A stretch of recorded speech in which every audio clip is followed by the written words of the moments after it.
حضرت ثوبان رضی اللہ تعالیٰ عنہ سے روایت ہے، نبی صلی اللہ علیہ وسلم نے فرمایا،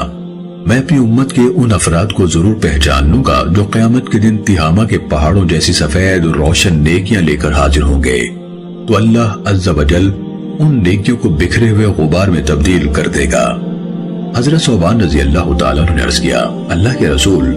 ان کی صفات بیان فرما دیجئے، ان کی خرابیوں کو ہمارے لیے واضح کر دیجئے، ایسا نہ ہو کہ ہم ان میں شامل ہو جائیں اور ہمیں پتہ بھی نہ چلے۔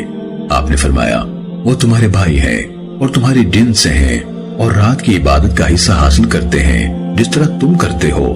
لیکن وہ ایسے لوگ ہیں کہ انہیں جب تنہائی میں اللہ کے حرام کردہ گناہوں کا موقع ملتا ہے تو ان کا ارتکاب کر لیتے ہیں۔ سنن ابن ماجہ حدیث نمبر 4245۔